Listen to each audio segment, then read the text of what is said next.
அடையந்த மகளே ஓடியந்த கரளே உடையவன் இவனோடு நீ குறியாடருதே ഉലത്തിന്ന് പല്ലു പോയൊരു പുലിയാൻ മുന്നിക്കിണ്ടകത്തിന്തഴ പ്രേക്ഷകരെ, ഇത് ആരാണെന്ന് മനസ്സിലായി കാണുമല്ലോ.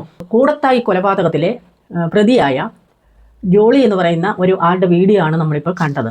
ജോളി ചിരിച്ച് വലിയ നല്ല കാര്യം ചെയ്ത പോലെയുള്ള, ജോളിക്ക് എന്തോ അവാർഡ് കിട്ടിയ രീതിയിലുള്ള ഇരിപ്പും ആ നടപ്പും ഒക്കെ വേഷങ്ങളും വിധാനങ്ങളും ഒക്കെ കാണുമ്പോൾ നമുക്ക് കേൾക്കുന്നത് എന്താ, വലിയ ടൂർ പോവുകയാണോ ജോളി? ഇത്തരത്തിൽ വലിയ കോമാളിത്തരം കാണിച്ചുകൊണ്ട് ഇത്രയധികം ഇളിച്ചട്ടഹസിക്കാൻ മാത്രമുള്ള ചെയ്തികളാണോ ഇവള് ചെയ്തത്?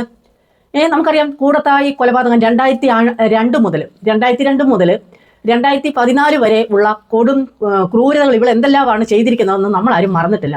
ഈ ജോളി ഉണ്ടല്ലോ, സ്വന്തം നമ്മുടെയൊക്കെ എല്ലാ നാട്ടുകാരുടെ എല്ലാം സ്വന്തം ജോളി ചെയ്ത് വെച്ചിരിക്കുന്ന ക്രിമിനൽസ് 6 പേരെയാണ് നിഷ്കരണം കൊലപ്പെടുത്തിയിരിക്കുന്നത്. യാതൊരു ദാക്ഷിണ്യവുമില്ലാതെ സ്വന്തം വീട്ടുകാരുടെ 6 പേരെ, ഒരു കുടുംബത്തിലുള്ള ഇവളുടെ തന്നെ സ്വന്തം കുടുംബത്തിലുള്ള 6 പേരെയാണ് ഇവൾ കൊലപാതകം ചെയ്തിരിക്കുന്നത്. സൈനൈഡ് കൊടുത്താണ്.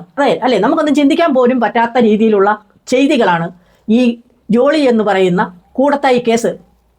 അതിൽ കുറ്റവാളിയായ ജോളി ചെയ്തിരിക്കുന്ന കാര്യങ്ങൾ അവളുടെ സ്വന്തം ഒരു സ്വാർത്ഥ താല്പര്യത്തിന് വേണ്ടി, സ്വന്തം ഇഷ്ടം നടപ്പിലാക്കുന്നതിന് വേണ്ടി ഉള്ള കുടുംബത്തിലുള്ള എല്ലാവരെയും, ഭർത്താവിൻ്റെ മാതാപിതാക്കളെയും, അതുപോലെ തന്നെ ഭർത്താവിൻ്റെ മുൻ ഭാര്യയെയും, കുഞ്ഞ് 2 വയസ്സ് മാത്രം പ്രായമുള്ള കുഞ്ഞു സഹിതമുള്ള 6 പേരെയാണ് കൊലപാതകം ചെയ്തിരിക്കുന്നത്. അതുപോലെ തന്നെ നമുക്കറിയാം, ഇവൾ വ്യാജ രേഖകൾ കുറച്ച് ചമച്ചുണ്ടാക്കി. ഇവൾക്ക് വലിയ വിദ്യാഭ്യാസം ഉണ്ടെന്നും പറഞ്ഞുകൊണ്ട്, യാതൊരു വിദ്യാഭ്യാസവും ഇല്ലാത്ത ഇവള് ബിരുദം ഉണ്ടെന്നും പറഞ്ഞു, ബിരുദാനന്തര ബിരുദം ഉണ്ടെന്നൊക്കെ കാണിക്കുന്ന വ്യാജ രേഖകളാണ് നാട്ടുകാരെയും പോലീസിനെയും എല്ലാവരെയും തെറ്റിദ്ധരിപ്പിച്ചിരിക്കുന്നത്.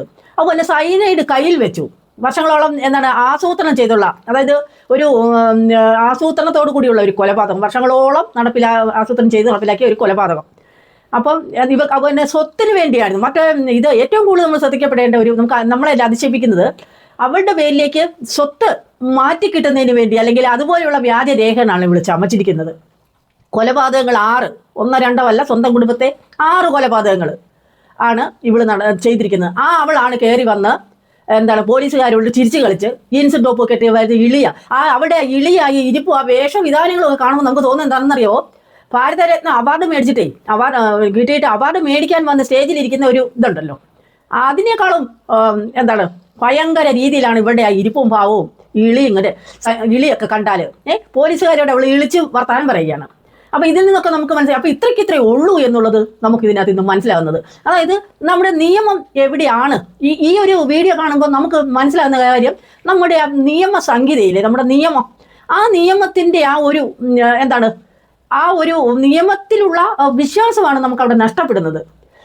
ഒരു നിയമത്തിന് മുമ്പിലാണ് ഇത്തരം കോപ്രായങ്ങൾ, ഇത്തരം ക്രൂരതകൾ കാണിച്ചു വന്നിരിക്കുന്ന ഒരു കൊടും ക്രിമിനൽ ആണ് നിസ്സാരമായിട്ട് വന്ന് ഇരുന്ന് കാലുമേ കാല് വെച്ച് ജീൻസ് ടോപ്പൊക്കെ ഇട്ട് പോലീസുകാരോട് കുശലം പറഞ്ഞ് ചിരിക്കുന്ന ഒരു വീഡിയോ ആണ് നമ്മളിപ്പോൾ കാണുന്നത്.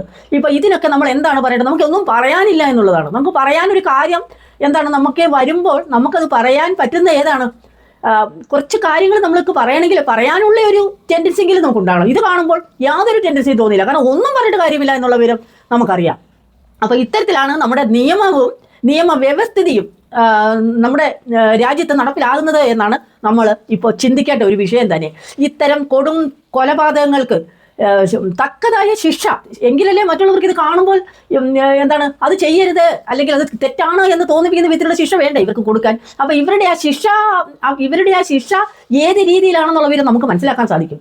അതുകൊണ്ടാണല്ലോ ഇത്ര നിസ്സാരമായിട്ട്, അതായത് ഒരു അവാർഡ് മേടിക്കുന്ന ഒരു മനോഭാവത്തോടുകൂടി വന്ന് ഇരിക്കുന്നതുമായി ഇളിയൊക്കെ കണ്ടാച്ചാണ്ടല്ലോ. ഇവക്കിട്ടൊക്കെ എന്താ ചെയ്യേണ്ടതെന്ന് ചോദിച്ചാൽ, അതിനായിട്ട് അർഹതപ്പെട്ട നിയമപാലകര്, അതിനായിട്ട് നിയോഗിച്ചിരിക്കുന്ന നിയമപാലകർ തന്നെ അതിൻ്റെ ആക്ഷൻ എടുത്തില്ലെങ്കിൽ ഈ സമൂഹത്തിൻ്റെ പോക്ക് എങ്ങോട്ടാണ് എന്നൊക്കെ നമ്മൾ ചിന്തിക്കേണ്ട സമയം അതിക്രമിച്ചിരിക്കുന്നു. അതുപോലെ നമുക്കൊരു വലിയ ഒരു നാശത്തിലേക്ക് നമ്മുടെ സമൂഹം അധപ്പതിച്ചിരിക്കുന്നു എന്നുള്ള ഒരു തോന്നലാണ് ഇത്തരം വീഡിയോകൾക്ക് നമുക്ക് നൽകുന്നത്.